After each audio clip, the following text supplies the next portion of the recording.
Okelah, baik kita akan mulai acara kita. Assalamualaikum warahmatullahi wabarakatuh. Shalom, Om Swastiastu, Namo Buddhaya, salam kebajikan.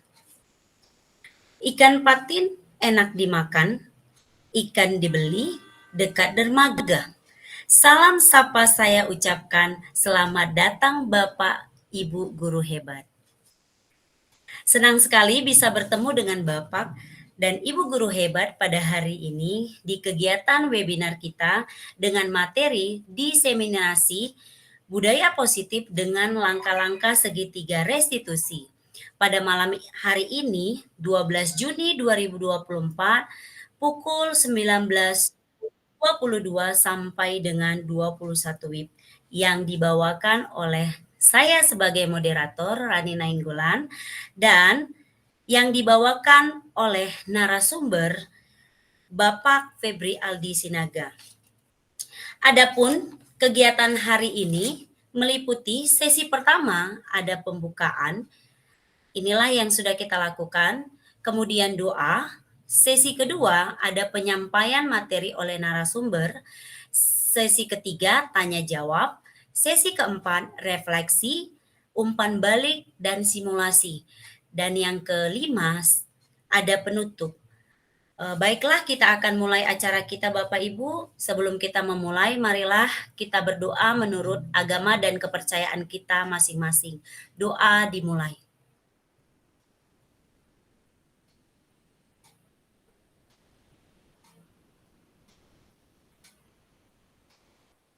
Doa selesai.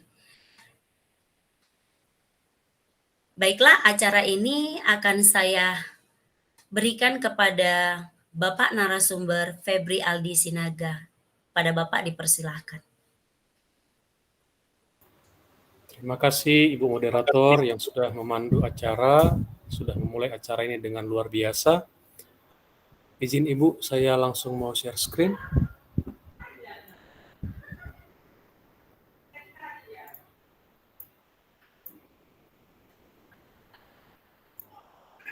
Apakah sudah terlihat, Bu?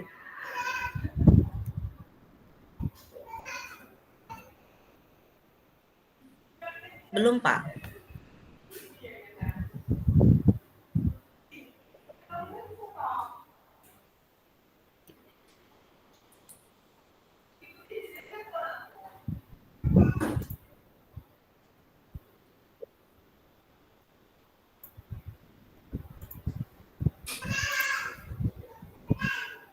Oke, sudah muncul, Pak? Sudah muncul, Bu. Kalau saya bikin begini, Bu, jelas? Sudah, Pak. Ini belum, masih loading, belum, Pak?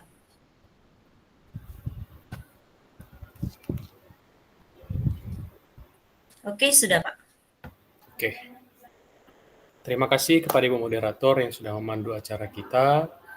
Yang saya hormati, Bapak Ibu yang sangat luar biasa, Bapak Ibu guru, rekan-rekan dari SMP Negeri 1 Seirampah, yang sudah meluangkan waktunya untuk boleh mengikuti undangan kami, mengikuti kegiatan kita pada malam hari ini. Adapun judul kegiatan kita Bapak Ibu adalah modul pengimbasan budaya positif SMP Negeri 1 Seirampah. Saya awali mungkin dengan pembukaan bahwa Bapak Ibu selama 2 bulan saya sudah mengikuti kegiatan ini. Begitu banyak hal-hal baru yang saya temukan, ilmu-ilmu baru yang saya harapkan boleh saya aplikasikan di sekolah kita. Dan saat ini kami ada di titik kami akan melakukan berbagi apa yang sudah kami terima selama ini. Nah, saya akan mulai saja.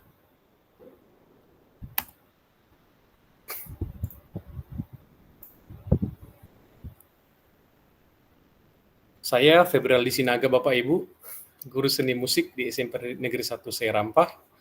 Saya adalah salah seorang calon guru penggerak angkatan ke-10 Kabupaten Serdang Bedagai, Provinsi Sumatera Utara. Di sini ada saya kutip satu kalimat, pemimpin pembelajaran terus bergerak untuk berdampak pada pengembangan pendidikan yang berkelanjutan untuk mewujudkan murid yang selamat dan bahagia. Tentunya pemimpin yang dimaksud di sini bukan hanya pimpinan kita, Ibu Kepala Sekolah, tapi kita juga semuanya Bapak Ibu Guru adalah pemimpin di dalam pembelajaran dalam kelas kita masing-masing. Adapun modul yang ingin saya bahas pada malam hari ini Bapak dan Ibu, yang pertama adalah disiplin positif dan nilai-nilai kebajikan universal. Kemudian ada teori motivasi, hukuman, penghargaan, dan restitusi. Yang ketiga, materi tentang keyakinan kelas. Yang keempat, kebutuhan dasar manusia dan dunia berkualitas. Yang kelima, 5 posisi kontrol. Dan yang terakhir adalah segitiga restitusi. Sebelum saya memulai budaya positif ini Bapak Ibu, izinkan saya dulu untuk menyampaikan apa yang ada di dalam hati saya. Mudah-mudahan tidak bertentangan dengan apa yang di dalam hati kita. Yang pertama, bahwa di dalam dunia pendidikan tentunya kita paham bahwa zaman kita dan zaman anak-anak murid kita sekarang itu berbeda. Di masa dulu, zaman pendidikan yang dianggap cukup keras, dan zaman sekarang kadang kita bisa keras ke murid, kadang tidak bisa. Nah, tentunya akan ada beberapa hal-hal yang mungkin baru bagi kita. Mudah-mudahan juga dari semua materi yang dipaparkan malam ini, kita dapat mengambil hal yang baiknya untuk kita terapkan di sekolah. Berikut Bapak Ibu, yang pertama adalah tentang budaya positif. Apa itu budaya positif? Budaya positif adalah nilai-nilai, keyakinan-keyakinan, kebiasaan-kebiasaan di sekolah yang berpihak pada murid, agar murid dapat berkembang menjadi pribadi yang kritis, penuh hormat, dan bertanggung jawab. Kita akan masuk ke poin yang pertama tentang disiplin positif dan nilai-nilai kebajikan universal. Nah, kita ada di tahap pertanyaan pemantik. Bapak Ibu, apakah Bapak Ibu setuju dengan pernyataan ini? Saya bacakan Bapak Ibu. Yang pertama, hukuman dapat mendisiplinkan anak. Apakah ada Bapak Ibu yang mau berpendapat tentang poin nomor 1? Bagaimana tanggapan Bapak Ibu tentang poin yang pertama?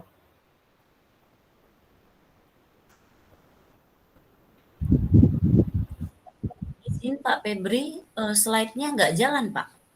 Jalan. Kalau begini Bu, nampak? Oke, sudah Pak. Oke. Pertanyaan pemantiknya yang pertama, Bapak Ibu, bagaimana pendapatnya tentang ini? Apakah Bapak Ibu setuju hukuman dapat mendisiplinkan anak?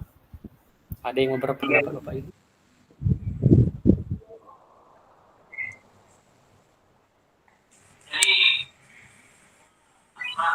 Silakan Bapak Ibu, siapa yang boleh memberikan satu pernyataan? Persilahkan.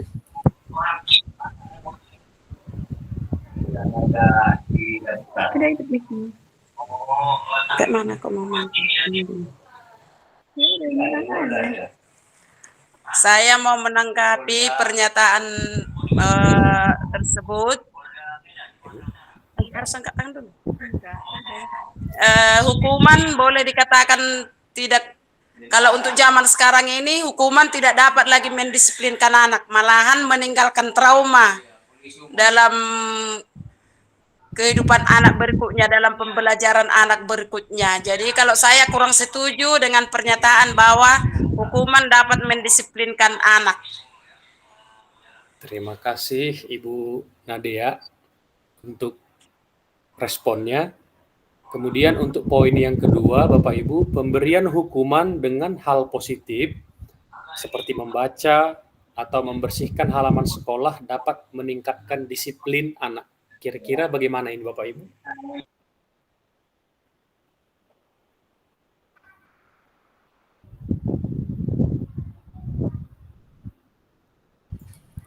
Silakan kepada Bapak Ibu yang lain, berikan tanggapannya Bapak Ibu. Di sini kita sama-sama belajar.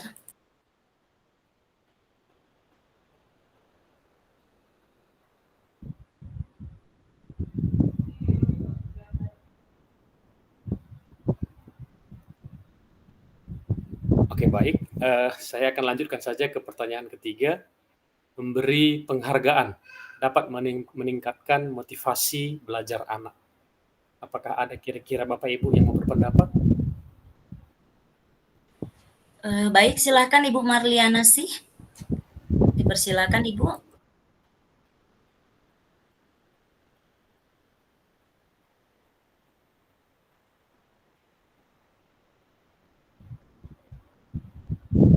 Boleh dinyalakan dulu mikrofonnya, Bu.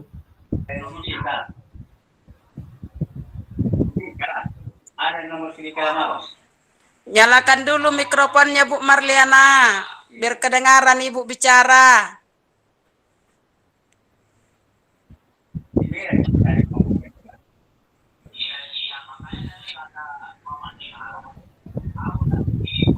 Mohon maaf, bisa saya pandu Ibu Marliana? Coba Ibu di sebelah kiri bawah, di bawah sebelah kiri ada tanda seperti mic, boleh diaktifkan agar tidak ada garis.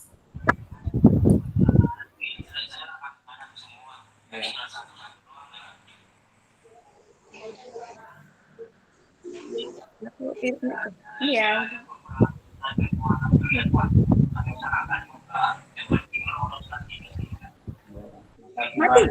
Ibu Marliana, boleh didengar aba-aba saya Ibu? Coba lihat mikrofon di sebelah kiri bawah. Mungkin bisa mungkin apa salah ini kali Pak, salah untuk resen bisa Atau dilanjutkan boleh Pak ya. kesempatan ke guru lain, Ibu?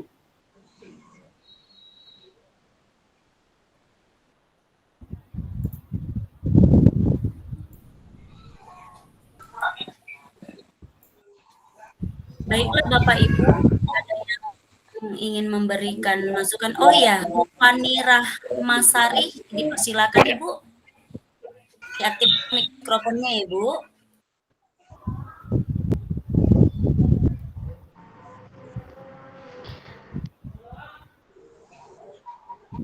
Baik, selamat malam. Izin menanggapi mengenai pertanyaan pemantik poin nomor 3. Menurut saya memberikan penghargaan atau reward itu dapat meningkatkan motivasi belajar siswa atau belajar anak. Karena kadang anak-anak juga membutuhkan reward baik berupa penghargaan dalam bentuk barang atau sekedar kata-kata yang menimbulkan semangat. Seperti itu. Terima kasih. Kurang lebih mohon maaf. Terima kasih Bu Fani atas responnya dari pertanyaan pemantik yang ketiga. Bagi Ibu, saya lanjutkan slide-nya. Nah, disiplin positif itu adalah pendekatan mendidik anak untuk melakukan kontrol diri dan pembentukan kepercayaan diri. Disiplin positif juga bertujuan untuk bekerja sama dengan murid dan tidak menentang mereka. Penekanannya adalah untuk membangun kekuatan murid daripada mengkritik kelemahan mereka dan menggunakan penguatan positif untuk mempromosikan perilaku yang baik. Nah, Bapak Ibu, di sini ada sebuah tabel terkait disiplin positif, sebuah teori kontrol atau teori pilihan yang dicetuskan oleh Dr. William Glasser. Dalam teori ini tentu bisa kita lihat bagan-bagannya bahwa ini semuanya ada keterkaitannya. Saya akan mulai dari yang pertama tentang teori motivasi, hukuman, penghargaan, dan restitusi terkait pertanyaan pemantik kita tadi. Secara teori, motivasi perilaku manusia itu dibagi menjadi 3. Yang pertama adalah untuk menghindari ketidaknyamanan atau hukuman. Yang kedua, untuk mendapatkan imbalan dari orang lain atau institusi. Sedangkan yang ketiga itu adalah untuk menghargai diri sendiri. Nah, Bapak Ibu, poin yang pertama di dalam yang sudah kami pelajari, poin yang pertama ini kita berikan istilahnya seperti hukuman. Kemudian poin yang kedua ini diistilahkan seperti penghargaan. Sedangkan poin yang ketiga ini diistilahkan atau punya nama lain restitusi. Kalau kita perhatikan bagannya, poin nomor 1 dan nomor 2 itu adalah motivasi yang datangnya dari eksternal atau datangnya dari luar anak itu. Sedangkan poin yang ketiga, poin restitusi, itu adalah poin yang datang dari diri anak tersebut. Nah, menurut Ki Hajar Dewantara, merdeka itu artinya tidak hanya terlepas dari perintah, akan tetapi juga cakap buat memerintah diri sendiri. Bapak Ibu, ada ternyata perbedaan antara hukuman dan konsekuensi. Kalau hukuman, itu biasanya sesuatu yang menyakitkan harus terjadi. Misalnya fisik. Sedangkan kalau dia tadi konsekuensi, sesuatu harus terjadi. Ada akibatnya. Kemudian yang kedua, kalau dia yang hukuman, biasanya seperti yang dibilang Ibu Nadia tadi, bahwa akan ada rasa sakit, baik rasa sakit fisik maupun hati. Seperti tadi bilang Ibu Nadia, seperti tersimpan.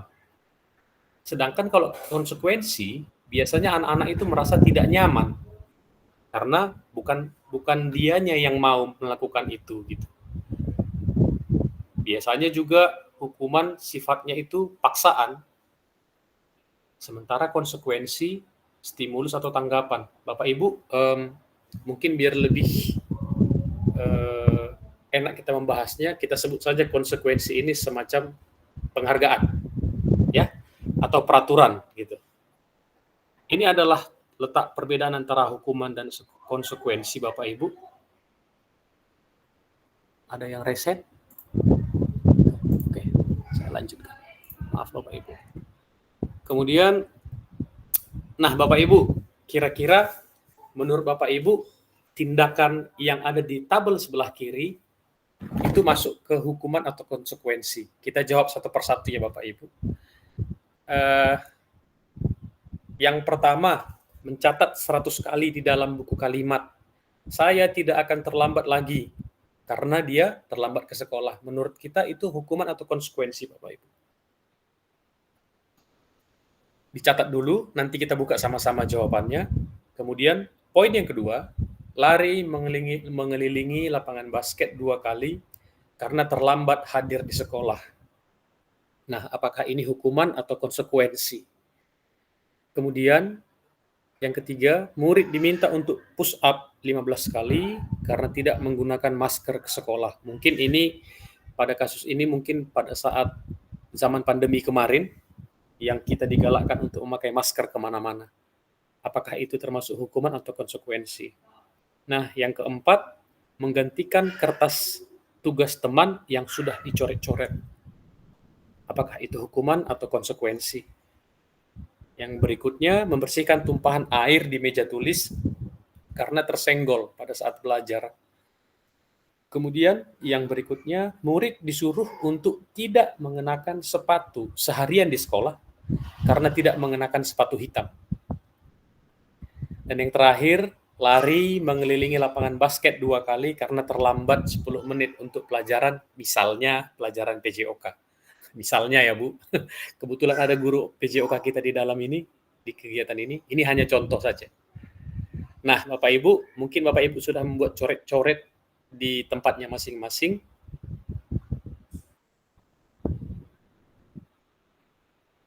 Coba kita lihat kira-kira setiap poinnya itu termasuk hukuman atau konsekuensi. Nah, Bapak Ibu bisa lihat bahwa poin-poin tadi ada yang masuk ke hukuman, ada yang masuk ke konsekuensi.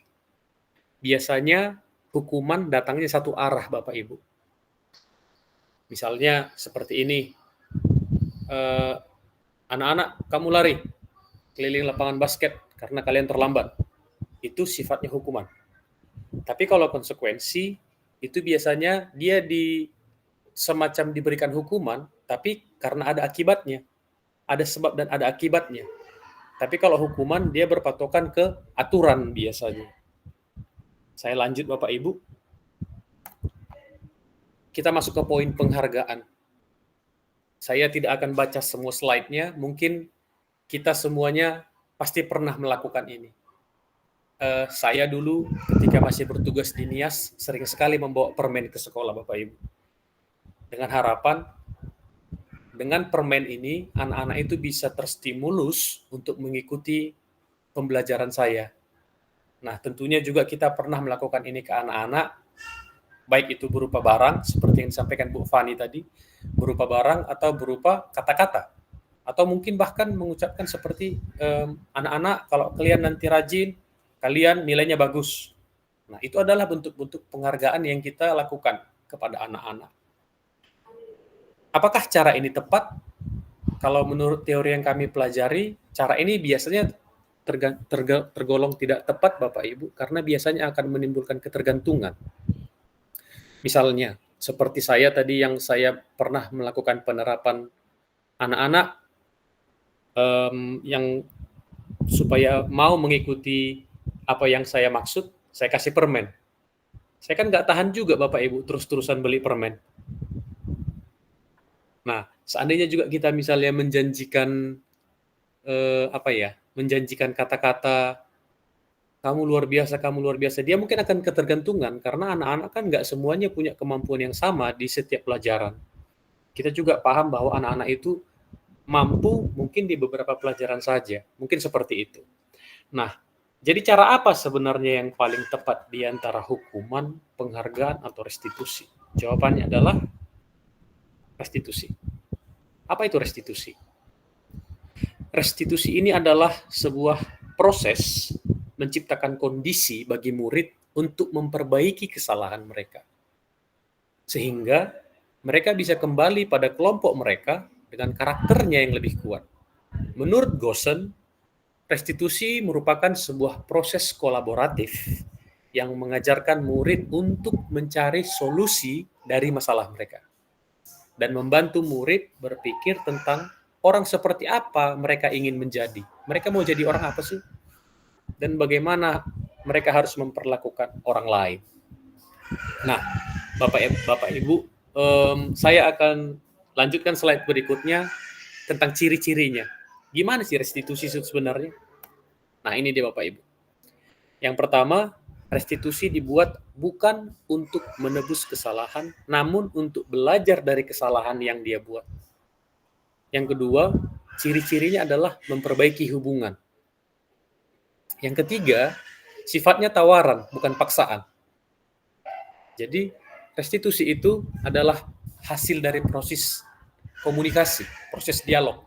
Bukan, kamu salah, kamu begini. Nah, kira-kira mungkin seperti itu maksudnya. Kemudian, poin yang keempat, restitusi menuntun untuk melihat ke dalam diri si anak. Yang kelima, restitusi mencari kebutuhan dasar yang mendasari tindakan. Ini nanti akan ada penjelasan khusus Bapak Ibu. Yang keenam, restitusi adalah cara yang baik. Yang ketujuh, restitusi fokus pada karakter, bukan tindakan. Yang kedelapan, restitusi fokus pada solusi. Solusi yang seperti apa? Solusi yang datangnya dari anak itu juga. Misalnya, kita temukan satu kasus apa misalnya ya? Kasus terlambat. Ini mungkin sering kejadian sama kita, anak-anak kita di sekolah. Sebentar Bapak Ibu, sepertinya ada yang ingin mencoba login. Sebentar ya Ibu. Ibu moderator. Iya Pak Febri. Mohon dibantu Bu, seandainya ada teman-teman Bapak Ibu guru yang ingin login Bu. Iya Pak, siap Pak. Notifikasinya masuk. Terima kasih Bu moderator yang baik hati. Sama-sama Pak. Misalnya Bapak Ibu kita ambil contoh anak-anak yang terlambat. Nah, biasanya pertanyaan yang muncul dari kita sebagai guru adalah, jam berapa ini? Kenapa terlambat? Kita hanya sampai situ aja. Walaupun kadang mereka mengungkapkan alasannya, entah itu benar atau tidak, biasanya kita akan langsung ambil kutip sampah. Nah, maksud poin ke-8 adalah mungkin kita bisa coba nanti mungkin bagaimana pelaksanaannya. Kita tanya anak ini, kenapa terlambat? Terus tentunya juga kita dulunya pasti pernah terlambat dong Bapak Ibu, ya kan? Nah, jadi perlu adanya beberapa tindakan-tindakan untuk menarik mereka supaya berani untuk berbicara. Kemudian setelah mereka berani mengungkapkan alasannya kenapa, kita tanya ke mereka, nah kira-kira solusi apa kamu supaya tidak terlambat lagi? Nah, jadi masalah itu, anak-anak ini sebenarnya tahu solusinya, tapi kita pengen dengar langsung ke mereka, kita pengen tahu sedalam apa mereka bisa melihat dirinya, itulah yang dimaksud dengan fokus pada solusi, Bapak Ibu. Saya lanjutkan ciri-ciri ke-9, restitusi mengembalikan murid yang berbuat salah pada kelompoknya. Biasanya anak-anak yang berbuat salah, ini pasti akan merasa malu, karena biasanya akan diejek oleh teman-temannya. Tapi ketika proses restitusi dilakukan, tidak ada hukuman, tidak ada yang lain-lain, maka murid itu mungkin akan dengan percaya diri, berani lagi kembali bermain dengan teman-temannya. Izin Bapak Ibu, saya lanjut slide berikutnya.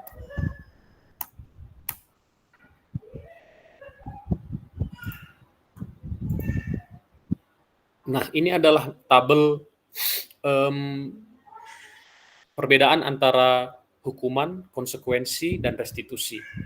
Nah, di sini kita bisa lihat bahwa tabel yang paling kiri itu adalah tabel hukuman. Ini adalah bukti identitas gagal.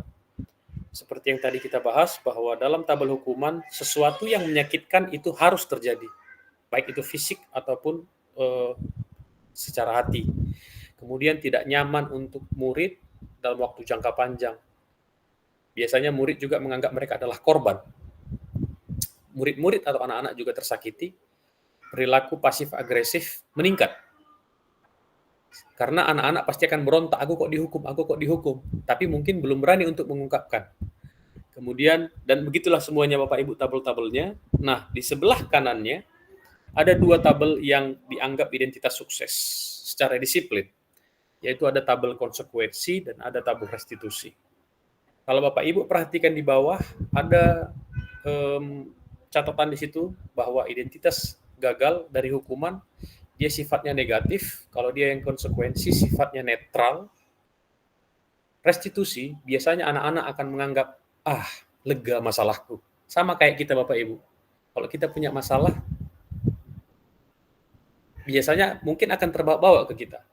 Tapi kalau kita punya orang yang tepat, bisa memancing masalah kita itu untuk keluar, biasanya kita akan lebih lega kan Bapak Ibu?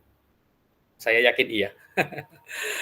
Oke Bapak Ibu, demikianlah jenis-jenis hukuman, konsekuensi, dan restitusi. Berikutnya saya akan masuk ke keyakinan kelas. Kenapa tidak peraturan? Kenapa harus keyakinan? Mengapa kita memiliki peraturan harus menggunakan helm bila mengendarai kendaraan roda 2? Mengapa kita tidak memiliki peraturan 3M? Mengapa kita memiliki peraturan 3M? Menggunakan masker, mencuci tangan, dan menjaga jarak 1,5 meter pada masa COVID kemarin? Mengapa kita memiliki peraturan harus datang tepat waktu pada saat mengikuti pelatihan atau pembelajaran? Untuk mendukung motivasi intrinsik, kembali ke nilai-nilai, keyakinan-keyakinan lebih menggerakkan seseorang dibandingkan mengikuti serangkaian peraturan-peraturan. Ini adalah contoh-contoh keyakinan dan kesepakatan kelas Bapak Ibu dari TK Dharma Wanita Persatuan 1. Kesepakatan kelasnya kalau bisa kita lihat di samping ini, yang pertama saya bacakan Bapak Ibu, datang tepat waktu, mengucapkan salam, menjaga kebersihan sekolah, berdoa sebelum dan sesudah kegiatan, aktif dalam pembelajaran, tertib. Begitu juga dengan yang ada di sebelahnya, kami guru dan murid yang saling menyayangi, kami murid yang semangat belajar, kami murid yang peduli dengan teman-teman. Nah, Bapak Ibu, ada perbedaan antara keyakinan dengan peraturan. Apa perbedaannya? Ini dia Bapak Ibu. Inilah contohnya. Kita tentunya sebagai satu institusi memiliki aturan di sekolah. Sementara peraturan ini kadang dianggap kurang efektif terhadap anak-anak. Yang pertama contohnya selalu kembalikan buku ke tempatnya. Mungkin akan lebih baik kalau peraturan ini di setiap kelas ada keyakinan kelas dan di bahasanya mungkin agak dirubah dengan bahasa yang lebih positif, mungkin diganti dengan kata tanggung jawab. Atau dilarang mengganggu orang lain, menghormati orang lain, keyakinan kelasnya. Nah, apa letak antara peraturan dan keyakinan Bapak Ibu? Biasanya seperti yang tadi saya bilang bahwa peraturan itu datangnya satu arah. Kita membuat peraturan, misalnya contoh di sekolah kita, anak-anak wajib hadir sebelum 7.30. Dilarang terlambat, begitu kan Bapak Ibu misalnya. Nah, di kelas bisa saja kita rubah bahasanya dalam keyakinan kelas. Kita ganti bahasanya dengan kata anak-anak hadir tepat waktu. Biasanya juga peraturan selalu menggunakan kata dilarang, jangan. Nah, Bapak Ibu, kemarin waktu kami lokakarya kedua, ada seorang pengajar praktik yang menyampaikan bahwa kita ini cepat sekali menangkap bahasa yang dimulai dengan kata jangan. Misalnya, Bapak Ibu pasti pernah lihat ini, spanduk ini. Jangan lihat ke kiri. Tapi kita lihat ke kiri kan? Karena ada kata larangan di awalnya. Apa yang ada di kiri itu? Biasanya parfum ya Bapak Ibu ya. Nah, kata negatif, kalau menurut beberapa para ahli, kata negatif itu yang dimulai dengan kata jangan atau dilarang, itu biasanya lebih cepat menempel di kepala. Nah, jadi dengan adanya sosialisasi materi ini, harapan saya, Bapak Ibu, bagaimana kita bisa berkolaborasi, bekerja sama, untuk lebih banyak memunculkan kalimat-kalimat atau kata-kata yang sifatnya positif untuk anak-anak. Kemarin juga saya sudah berupaya di kelas 71 sampai 76, kebetulan saya saat ini masuk mengajar di situ, untuk berusaha menciptakan sebuah keyakinan kelas, dan anak-anak antusiasnya cukup bagus. Saya juga berharap Bapak Ibu nanti kalau berkenan, kiranya boleh nanti memberikan masukan-masukan kata-kata positif lain yang bisa membuat anak kita menjadi lebih positif ke depannya. Kemudian Bapak Ibu, mohon izin saya lanjut slide berikutnya. Selanjutnya adalah kebutuhan dasar manusia dan dunia berkualitas. Ini secara umum ya Bapak Ibu. Kebutuhan dasar manusia secara umum ini dibagi menjadi 5. Yang pertama adalah, kenapa itu ada di tengah? Karena itu adalah yang paling utama, yang paling besar. Kebutuhan untuk bertahan hidup atau survive. Kita tentunya setiap tindakan kita pasti didasari karena kita ingin bertahan hidup. Begitu juga dengan anak-anak. Mungkin saya nggak tahu kalau ada anak-anak kita yang seperti itu, tapi dulu di NIAS saya punya murid yang ketika dia mau sekolah, dia harus jual karet dulu pagi-pagi Bapak Ibu. Jadi dia kalau nggak jual karet, jadi dia biasanya bangun jam 3, jam 4 pagi, kemudian dia jual karet, setelah itu dia dapat uang, harga karet di sana kemarin Bapak Ibu 2.000 sampai 2.500 per kilonya. Misalnya dia dapat hanya 2 kilo, dia jual karetnya itu, kemudian dia dapatkan 5.000 perak, dia akan belikan itu biasanya untuk lauk paginya. Biasanya berupa Indomie atau telur. Nah, inilah yang dimaksud mungkin kebutuhan dasar manusia. Yang pertama adalah bertahan hidup. Kebutuhan bertahan hidup ini sangat banyak, berupa pangan, papan, sandang, pokoknya kebutuhan-kebutuhan pokok. Ini adalah kebutuhan yang memang mendasar bagi manusia. Kemudian kebutuhan dasar manusia yang kedua itu adalah kebutuhan akan kasih sayang dan rasa diterima. Mohon izin Bapak Ibu, kadang mungkin pernah kita menganggap bahwa anak-anak itu apa ya namanya ya, maaf, mungkin seperti biang kerok atau apa. Tapi menurut teori ini Bapak Ibu, anak-anak ini sebenarnya anak-anak yang butuh perhatian. Nah, jadi ini adalah salah satu faktor kadang mungkin kenapa anak-anak kita dianggap pembuat onar. Menurut teori ini, Anak-anak itu sebenarnya adalah anak-anak yang membutuhkan kasih sayang dan membutuhkan rasa penerimaan. Mereka nggak mau anak-anak yang dikucilkan. Walaupun saya sendiri pernah beberapa kali melakukan itu, saya mengucilkan beberapa anak-anak yang menurut saya, ini nggak bisa nih, gitu. Saya harap dengan adanya materi ini, kita sama-sama berubah menjadi lebih positif lagi ke depannya. Kemudian, kebutuhan dasar yang ketiga adalah penguasaan.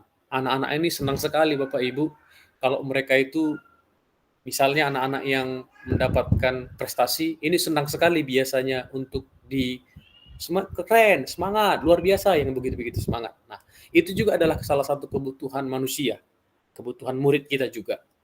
Kemudian yang keempat adalah kesenangan. Ini yang jarang kita temui di anak-anak. Kurang lebih selama 2 bulan kami mengikuti program Guru Penggerak, kami sedang mencari strategi bagaimana sebenarnya menciptakan pembelajaran yang membuat anak itu senang. Menyenangkan bukan dalam arti sebebas-bebasnya Bapak Ibu, tapi bagaimana dengan dia senang mengikuti senang, dia akan bisa bahagia juga untuk mengikuti pembelajaran kita. Itu juga adalah salah satu kebutuhan dasar anak-anak kita. Nah, Bapak Ibu, poin yang terakhir dalam kebutuhan dasar manusia adalah tentang kebebasan. Anak-anak tidak suka dikekang, tapi kita juga tidak mungkin melepas. Jadi ada trik-trik tertentu bagaimana kebutuhan anak tentang kebebasan ini bisa terpenuhi. Mohon izin Bapak Ibu, saya lanjut. Inilah dia. Kebutuhan bertahan hidup, kesehatan, rumah dan makanan, kasih sayang dan rasa diterima, itu biasanya akan berefek ke koneksi mereka antar sesama teman atau bahkan ke gurunya. Saya bisa lihat bahwa ada beberapa murid kita juga yang minder, sering sekali minder. Kalau saya perhatikan, mungkin seperti contoh ada murid kita di kelas 72 dan 73. Bapak Ibu mungkin kenal yang namanya Kartini.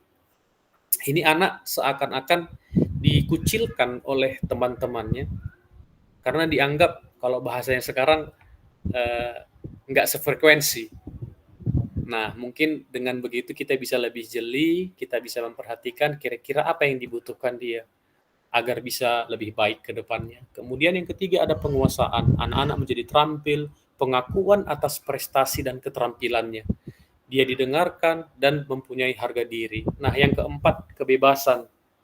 Ini tadi yang saya maksud, kebutuhan untuk bebas adalah kebutuhan akan kemandirian, otonomi, mereka bebas memilih dan mampu mengendalikan arah hidupnya. Dan yang terakhir adalah kesenangan, bermain dan tertawa. Saya nggak tahu Bapak Ibu kalau kita sepaham, tapi saya rasa kalau anak-anak kita di jenjang SMP, rasa-rasanya masih boleh kita selipkan beberapa permainan di dalam pembelajaran, supaya mungkin mereka lebih menarik. Itu juga bisa biasanya menghilangkan rasa bosan anak-anak dalam mengikuti pembelajaran. Mohon izin Bapak Ibu, saya lanjut lagi slide-nya. 5 posisi kontrol. Mohon maaf Bapak Ibu, sebelum saya mulai materi ini, saya mohon maaf sekali. Saya tidak ada berniat kemana-mana, saya hanya ingin berbagi saja, mudah-mudahan kita bisa ambil hal-hal baiknya. Dalam 5 posisi kontrol, ada 5 jenis yang sering kali kita lakukan, menurut teori ya Bapak Ibu, sering kali kita lakukan. Yang pertama dia adalah penghukum. Yang kedua, pembuat orang merasa bersalah. Yang ketiga, kita sebagai teman. Yang keempat, kita sebagai pemantau. Dan yang kelima, kita sebagai manajer. Nah, Bapak Ibu, kita mungkin fokus dulu di kolom yang pertama tentang penghukum.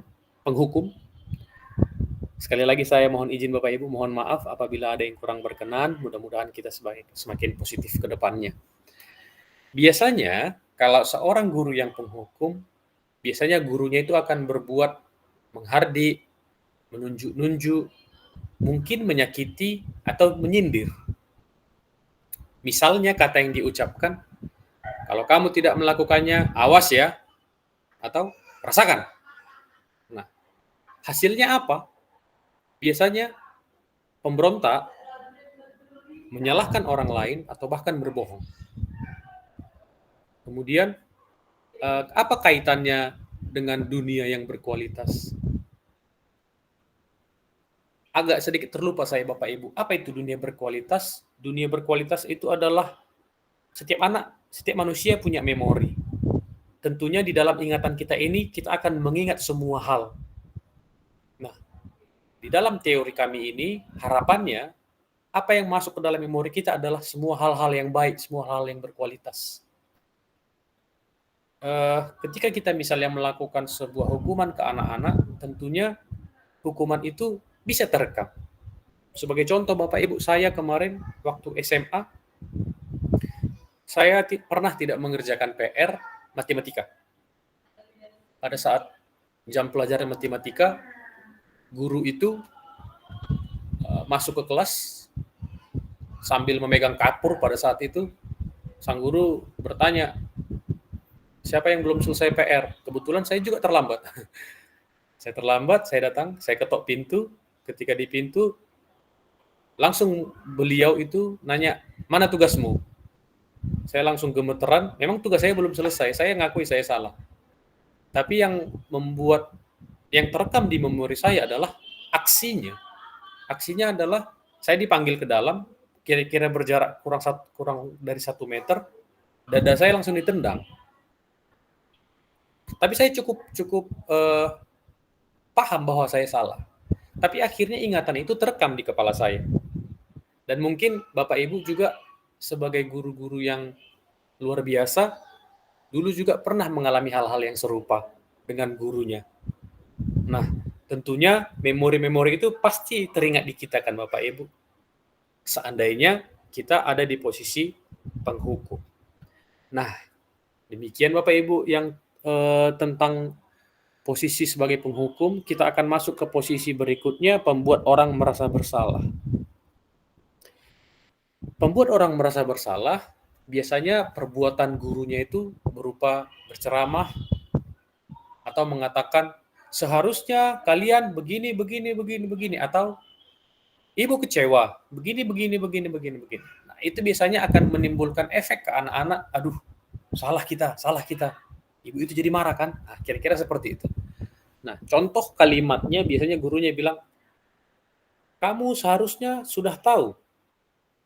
Ibu lelah sekali mengatakannya. Ibu stres. Biasanya seperti itu. Jadi kita menimbulkan efek ke anak-anak bahwa, atau misalnya seperti ini, jangan ribut loh nak, ibu capek kali loh. Nah, itu biasanya tergolong ke dalam pembuat orang merasa bersalah. Hasilnya apa? Biasanya anak-anak itu akan bersifat menyembunyikan, diam. Anak-anak menyangkal dan bahkan berbohong. Biasanya juga respon dari anak akan bilang, maaf bu, dan mereka akan lebih merasa rendah diri. Saya lanjut Bapak Ibu, izin masuk ke posisi yang ketiga, sebagai teman. Biasanya guru berbuat alasan untuk muridnya. Contohnya seperti ini Bapak Ibu. Tolong kerjakan PR kalian. Nanti ibu dimarahin loh. Tolonglah. Misalnya dengan kata-kata seperti itu, karena kita menganggap mereka itu sudah teman kita. Ini biasanya akan menimbulkan efek ketergantungan sama si anak. Anak akan berpikir, nggak apa-apalah, nanti kan bisa itu, amannya itu. Ibu itu aman itu. Nanti paling ibu itu minta tolong, bapak itu minta tolong.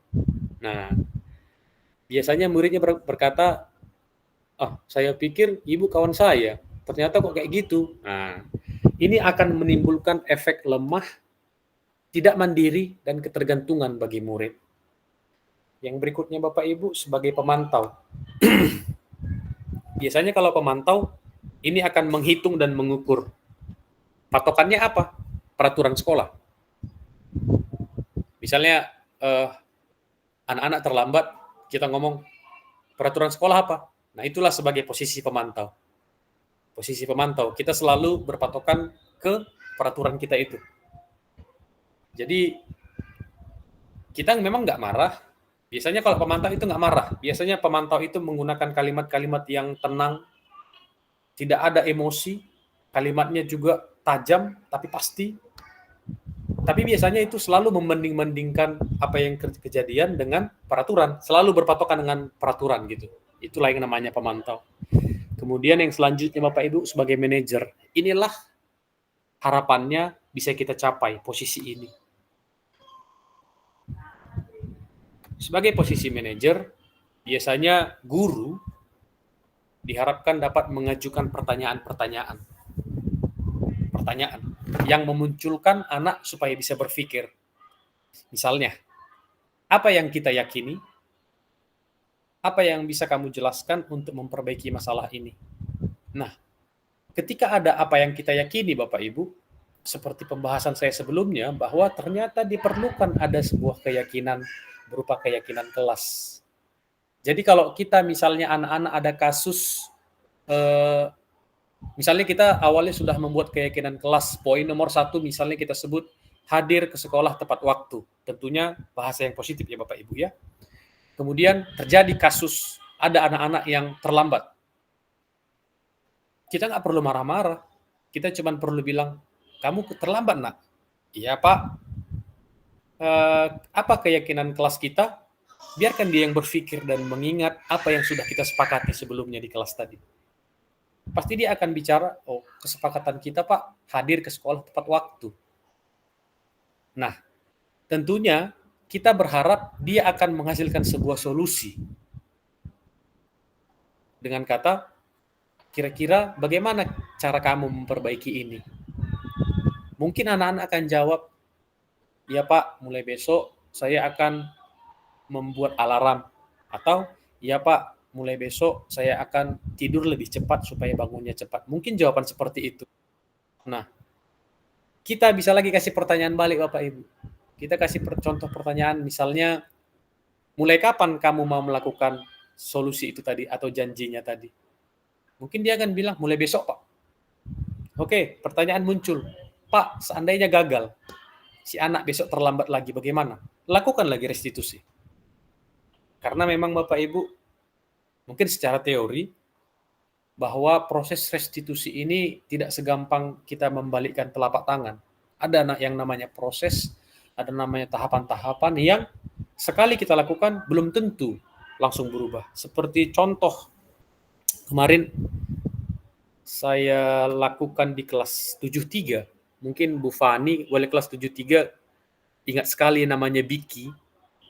Biki ini anak kita yang duduk dekat dekat jendela. Jadi si Biki ini suka main jungklit kursi. Jadi kebetulan saya kemarin baru belajar tentang restitusi. Saya coba-cobalah praktiknya di kelas ketika saya mengajar.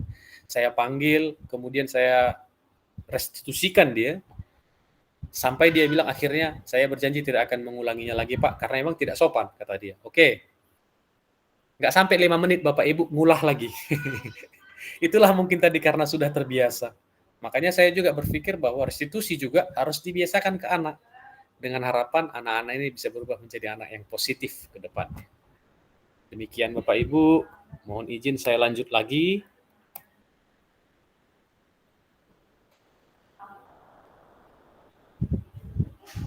Nah, Bapak Ibu, di sini ada tabel tentang pernyataan-pernyataan. Tadi kita membahas 5 posisi kontrol. Kira-kira Bapak Ibu ada yang bisa bantu saya? Poin 1 sampai poin 3, kira-kira ada yang bisa bantu saya Bapak Ibu? Kira-kira misalnya seperti nomor 1, saya kecewa sekali dengan kamu. Ini kira-kira posisinya di mana dia Bapak Ibu? Ada yang kira-kira bisa bantu saya Bapak Ibu? Poin 1 sampai 3. Ayo Bapak Ibu dipersilahkan untuk menjawab pertanyaan-pertanyaan dari 5 posisi kontrol. Di sini kita sama-sama belajar ya Bapak Ibu, tidak ada yang benar atau salah. Silakan Bapak Ibu.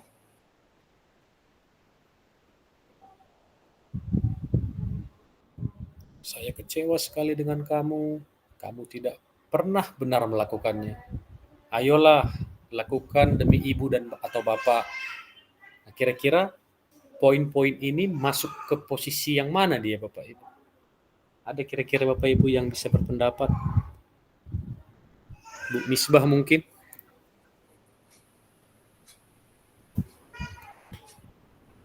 Silakan Bapak Ibu, jika ada yang ingin menjawab silahkan raise hand ya Bapak Ibu, agar kami bisa tahu.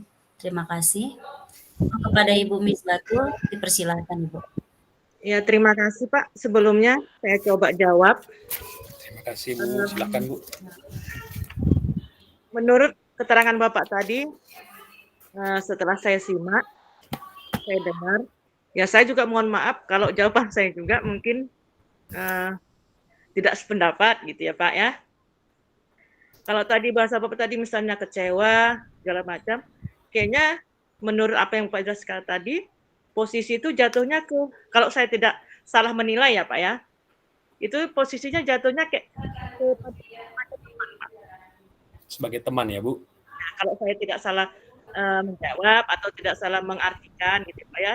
Lebih Iya Bu, nggak apa-apa Bu, nggak apa-apa. Yuk kita sama-sama Bu, yuk. gitu. Nah, terima kasih Pak, gitu jawaban saya Pak. Lanjut aja Bu, yang kedua boleh Bu, yang ketiga boleh. Kurang ini Pak, kurang nampak itunya Pak. Oke, saya coba bacain aja ya Bu. Iya Pak ya. Kalimatnya, kamu tidak pernah benar melakukannya. Kira-kira menurut Ibu di poin mana dia ini Bu posisinya? Kamu tidak benar. Kamu tidak pernah benar melakukannya. Bentar ya Pak. Ya Bu. Kayaknya sebagai hukuman ya Pak, penghukum ya. Terima Kalau saya kasih Bu. tidak Nggak apa-apa, salah. Bu. Yuk satu lagi Bu. Satu lagi ya Bu. Ya Pak Satu ya. lagi. Ya. Nah, ayolah lakukan demi ibu gitu kalimatnya. Sebagai teman ya, teman. Kayaknya sebagai teman itu Pak. Teman. Oke. Yang keempat, kira-kira siapa yang mau berpendapat ini Bapak Ibu? Bu Misbah udah ngisi 3 nih. Boleh Bu Martina. Slide-nya ditampakkan dulu Pak, nggak nampak nih. Nggak nampak? Iya, Kurang jelas saya Pak. bacakan aja. Saya bacakan aja Ibu, boleh ya? boleh. Pak, boleh. Maaf karena memang kendala teknis. Poin yang berikutnya, apakah kamu mau mendapatkan stiker bintang hari ini? Oh, itu menghargai diri sendiri ya Pak ya? Kayaknya itu manajer Pak ya, enggak? Manajer. Oh, boleh. Yuk kita isi dulu manajer. Manajer. Kemudian yang kelima, nggak apa-apa Bu, kita sama-sama belajar, nggak apa-apa. Sama sharing ini kan Pak? Iya, memang kita sharing. Memang kita harus sama-sama belajar supaya lebih mantap kita. Yang poin kelima, bagaimana kamu bisa menyelesaikan masalah ini? Bagaimana kamu bisa menyelesaikan masalah ini? Pemantau. Oke. Pemantau. Yang terakhir Ibu, kamu selalu yang paling terakhir. Ini pembuat orang merasa bersalah ya? Pembuat merasa bersalah. Terima kasih Iya. Ibu Mar ya. Pembuat merasa bersalah. Oke. Kurang kelihatan ya Bu slide-nya ya? Iya, nggak kelihatan Pak. Oh, saya mohon maaf Bu, mungkin ada kendala teknis. Saya akan pandu ya Ibu untuk mencari tahu kira-kira setiap pernyataan yang 6 tadi kemana arahnya. Ibu, yang pertama, saya kecewa sekali dengan kamu, itu dia lebih diarahkan ke pembuat orang merasa bersalah. Dengan kata, saya kecewa kali sama kamu, biasanya akan menimbulkan efek ke anak-anak itu akan merasa, aduh, gara-gara aku, ibu ini marah, gitu. Itu mungkin untuk pernyataan yang pertama, dia posisinya sebagai pembuat orang merasa bersalah. Kemudian, kalimat yang kedua, pernyataan yang kedua, kamu tidak pernah benar melakukannya. Ini dia tepat seperti yang dibilang Ibu Misbah tadi, ini adalah seorang penghukum karena menggunakan kata-kata yang tegas dan cenderung kasar. Kemudian poin yang ketiga, ayolah lakukan demi ibu atau bapak. Tepat juga jawaban Bu Misbah dan Bu Marliana itu sebagai teman. Biasanya seperti ada tarik-menarik, ada rayuan gitu antara guru sama murid. Bahasanya ya, secara bahasa. Kemudian, kalau yang keempat, apakah kamu mau mendapatkan stiker bintang hari ini? Ini dia seperti pemantau. Mungkin ada aturan sebelumnya. Kalau anak-anak bertingkah baik akan mendapatkan bintang. Kalau anak mengerjakan tugas tepat pada waktunya akan mendapatkan bintang. Nah, si pemantau ini selalu berpatokan ke aturan, seperti yang saya bilang tadi kan Ibu. Jadi poin keempat ini, dia masuk ke dalam posisi pemantau. Yang kelima, bagaimana kamu bisa menyelesaikan masalah ini? Inilah yang lebih tepat bahasanya sebagai bahasa manajer. Jadi kita biarkan anak-anak yang mencari solusi, kita fokus anak-anak yang mengeluarkan ide, bagaimana masalahnya itu, bagaimana solusi dari masalahnya itu. Mungkin sekali dua kali seperti yang saya bilang tadi Bapak Ibu, sekali dua kali mungkin anak-anak akan mengulang lagi kesalahan yang sama. Tapi sama, ketika mereka juga melakukan kesalahan secara berulang-ulang, ada baiknya kita selalu melakukan restitusi secara berulang-ulang. Pak Ibu, kemudian yang terakhir, statement kamu selalu yang paling terakhir. Ini sudah pasti sebagai seorang penghukum. Demikian Bapak Ibu, terima kasih untuk interaksinya. Saya akan lanjutkan ke poin yang terakhir tentang segitiga restitusi. Terima kasih Bapak Ibu masih mau setia menemani saya berbagi materi saya hari ini. Kita masuk ke materi terakhir.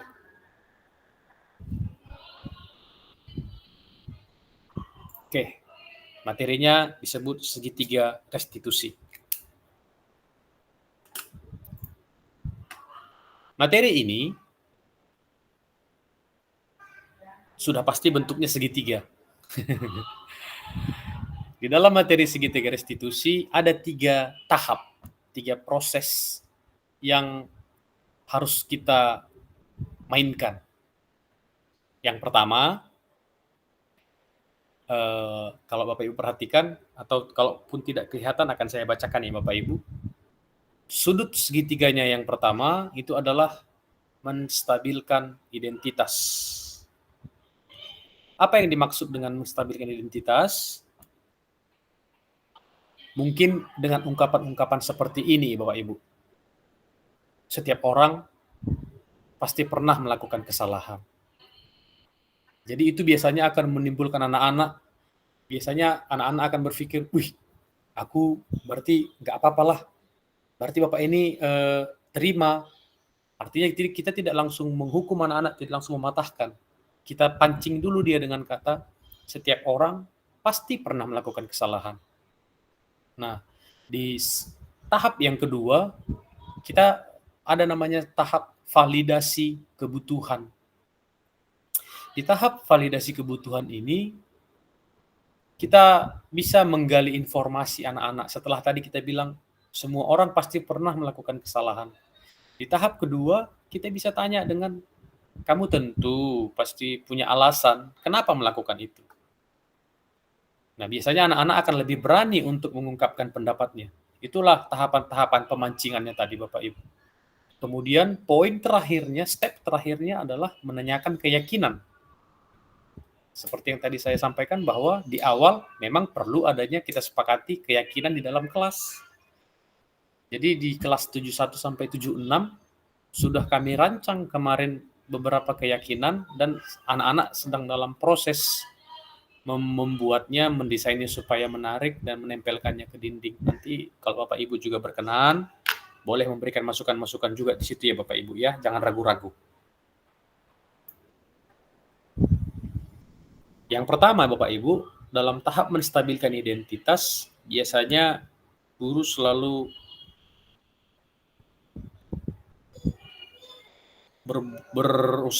berupaya bagaimana supaya anak-anak itu menjadi berpikir positif. terhadap dirinya sendiri. Mungkin ucapannya seperti ini. Misalnya ada anak-anak yang punya masalah, kita dengarkan masalahnya, mungkin tanggapan kita pertama kali adalah berbuat salah itu adalah hal yang manusiawi, atau tidak ada manusia yang sempurna, atau kita juga pasti bisa menyelesaikan masalah ini. Biasanya dengan kalimat-kalimat seperti itu anak-anak itu merasa diyakinkan kalau yang dia lakukan itu salah gitu. Tapi bukan berarti mereka jadi tidak berani untuk berbicara. Nah, di tahap yang kedua, validasi kebutuhan ini biasanya kita dapat membantu siswa mengenali apa sebenarnya kebutuhan dia ketika dia melakukan itu. Apa alasannya? Apakah kebutuhan yang seperti tadi saya bilang berkebutuhan untuk bertahan hidup, atau untuk kekuatan, penguasaan, kebebasan, rasa sayang dan diterima, atau kesenangan. Seringkali anak-anak kita melakukan hal-hal yang menurut mereka menyenangkan, tapi di mata kita salah. Nah, biasanya dengan adanya validasi kebutuhan, kita bisa mengungkapkan kalimat-kalimat seperti, kamu pasti punya alasan kenapa kamu melakukan itu. Atau, maukah kamu punya cara belajar lain untuk mendapat yang kamu butuhkan tanpa harus memukul? Nah, misalnya dengan kalimat-kalimat seperti itu, si anak-anak akan semakin terstimulus untuk berani berbicara, berani mengungkapkan apa yang ada di dalam hatinya. Kemudian di poin yang terakhir, biasanya anak-anak akan melihat kesalahannya. Mereka sadar kok mereka salah. Nah, tapi kesalahan mereka itu kita hubungkan dengan keyakinan kelas tadi yang sudah ada di kelasnya sebelumnya. Nah, misalnya keluar kalimat-kalimat, apa nilai yang kita percaya di kelas, atau apa nilai yang kita percaya di sekolah kita ini. Kemudian mungkin dengan bahasa kalimat, kamu mau jadi anak yang seperti apa sih? Tapi tahapan segitiga restitusi Bapak Ibu, ini emang harus dilaksanakan dengan step-stepnya tadi. Tidak boleh kita terbalikkan, kita tanya dulu keyakinan atau apa, nggak boleh. Kita harus ikuti stepnya tadi, segitiga tadi. Nah, mudah-mudahan dengan pelaksanaan segitiga restitusi ini, anak-anak kita akan menjadi anak-anak yang lebih baik ke depannya. Dan mungkin Bapak Ibu bertanya-tanya, sebenarnya kalau kita melakukan ini, apakah kita tidak melangkahi tugasnya guru bimbingan konseling? Jawabannya tidak, Bapak Ibu.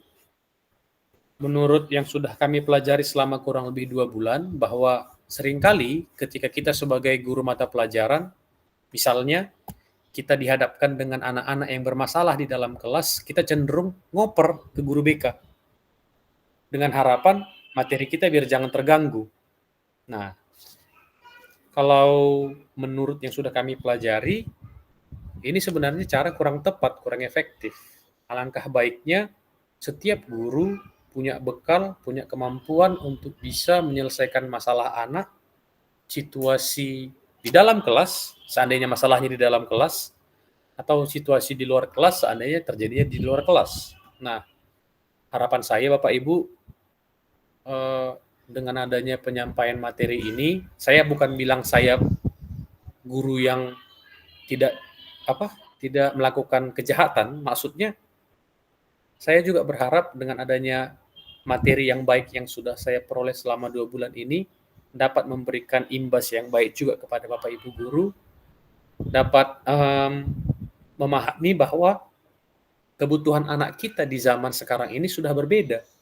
Tidak bisa lagi kita melakukan penerapan yang sama seperti yang kita dulu peroleh untuk kita lakukan sekarang. Nah, di akhir kata, saya mengucapkan terima kasih untuk kesediaan Bapak Ibu boleh menghadiri kegiatan pengimbasan ini. Mari kita sama-sama belajar Bapak Ibu, mari kita sama-sama berkolaborasi. Seandainya ada hal-hal nanti yang bisa kita diskusikan bersama, saya sangat senang kalau Bapak Ibu berkenan menyiapkan waktunya untuk kita boleh berbagi. Mungkin demikian yang bisa saya paparkan malam hari ini Bapak Ibu. Sekali lagi saya mengucapkan terima kasih buat semua kesediaan Bapak Ibu. Kurang lebih apa yang saya sampaikan mohon dimaafkan. Terima kasih, saya kembalikan kepada moderator. Terima kasih atas pemaparan materi yang luar biasa yang diberikan oleh Bapak narasumber Febri Aldi. Nah, di sini sepertinya Pak ada yang raise hand ini, Ibu Umi Kalsum. Silakan Ibu, ada yang mau disampaikan?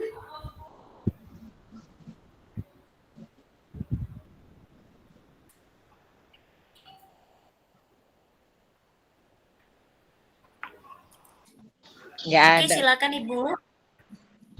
Baik, izin fasilitator saya bicara sebentar.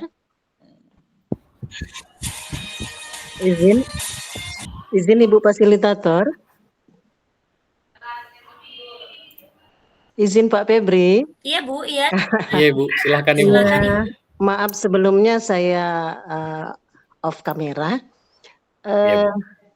Terima kasih, saya kebetulan tadi agak sedikit terlambat mengikutinya, tapi secara umum saya senang sekali, bangga sekali 2 bulan Bapak sudah punya ilmu begitu baik.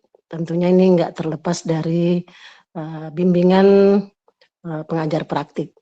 Malam ini saya bisa tahu fasilitatornya siapa ya Pak Febri? Ibu apa? Mohon izin Ibu, kebetulan Ibu untuk kegiatan ini kami menggunakan akun Ibu Fasil untuk mode perekaman Ibu. Oh gitu, oke. Kalau fasilitator kami bernama Ibu Septi Haryani dari Bandar Lampung, Bu. Oh iya, terima kasih. Jadi Bapak Ibu sekalian, kalau saya dengarkan tadi paparan dari Bapak Febri Aldi, bagus sekali. Mungkin secara teori cukup baik, kalau di lapangan sama-sama kita tahu hambatannya pasti cukup berat, tetapi sepanjang kita mau melaksanakannya bersama-sama, saya selaku pimpinan sepertinya sangat-sangat yakin kita akan bisa melakukan perubahan itu. Tetapi seperti yang Pak Febri katakan, setiap perubahan itu tidak segampang membalikkan telapak tangan. Tapi yakinlah Bapak Ibu, kalau kita bekerjanya secara bersama-sama, ikhlas melakukannya, maka perubahan itu akan bisa terjadi di SMP Negeri 1 Serampah. Jadi sekali lagi terima kasih Pak Febri sudah berbagi dengan Bapak Ibu guru. Insya Allah ke depannya nanti pelan-pelan semua Bapak Ibu guru akan bisa menerapkan teori yang sudah Bapak paparkan tadi, tetapi jangan bosan untuk berbagi. Jangan lelah untuk melakukan perubahan, karena kesulitan itu pasti akan datang pada kita pada saat kita ingin melakukan suatu perubahan. Tetapi dengan semangat tinggi, saya yakin itu pasti bisa. Sekali lagi terima kasih, mudah-mudahan sukses dan terus berbagi dengan teman yang lain. Selamat malam. Terima kasih Bu, sudah hadir Ibu. Sama-sama. Maaf saya tidak on kamera. Iya Bu. Terima kasih banyak kami ucapkan kepada Ibu Kepala Sekolah untuk umpan baliknya Ibu. Semoga Bapak Febri Aldi dan guru-guru semuanya dapat sukses dan berbagi. Terima kasih Ibu. Amin. Iya, Mungkin bisa dipersilahkan kepada Ibu Umi Kalsum ya yang raise hand di sini, mungkin ada umpan balik yang bisa diberikan kepada Pak Febri Aldi dan kepada kita semua. Dipersilakan Ibu. Assalamualaikum warahmatullahi wabarakatuh. Di sini nggak membuat umpan balik, cumanya saya mengucapkan banyak terima kasih kepada Pak Febri Aldi sudah memberikan sosialisasi yang begitu bagus, yang begitu baik untuk kita semua para guru, terutama guru SMP Negeri 1 Serampah. Semangat terus Pak, teruslah. Kalau bisa bimbing kami, biar kita bisa sama-sama belajar kita ya Bu. Biar bisa kita mencerdaskan anak didik kita yang di SMP Negeri 1 Serampah. SMP Negeri 1 pasti bisa, Pak. Ya, baik. Terima kasih. Assalamualaikum warahmatullahi wabarakatuh. Terima kasih, Bu. Wabarakatuh. Oke, baiklah. Sekarang kita sudah masuk di penghujung acara kita, Bapak Ibu. Saya berikan kesimpulan dari materi kita, diseminasi kita pada hari ini. Yang pertama adalah kita guru dapat menjalankan salah satu dari 5 posisi kontrol, yaitu adalah posisi manajer ya Bapak Ibu. Yang kedua, kita guru dan warga sekolah dapat berkolaborasi menjalankan budaya positif untuk mencapai tujuan yang kita harapkan atau impian terhadap murid kita.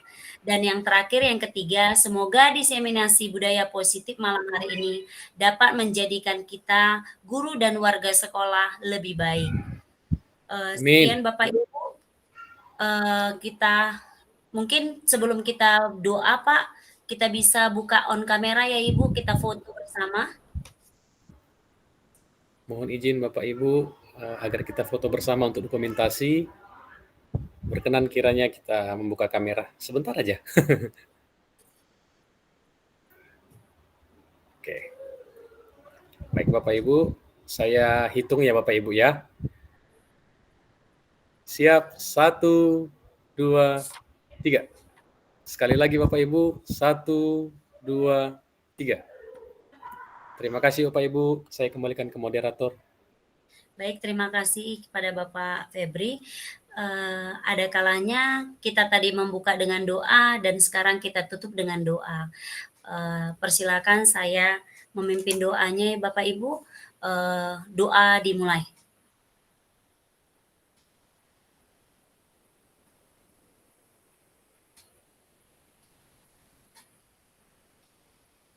Doa selesai. Sebelum saya tutup acara hari ini, Bapak Ibu, saya berikan sebuah pantun. Burung merak, burung kenari, burung dijemur hingga sore hari. Berakhir sudah acara hari ini. Salah dan janggal mohon dimaklumi. Terima kasih kepada Bapak Ibu guru hebat. Selamat malam. Malam, Bu. Baik, Bapak Ibu. Terima kasih Bapak Ibu sudah bergabung. Terima kasih. Sampai ketemu besok di sekolah. Sama Pak. Pak Febri. Febri.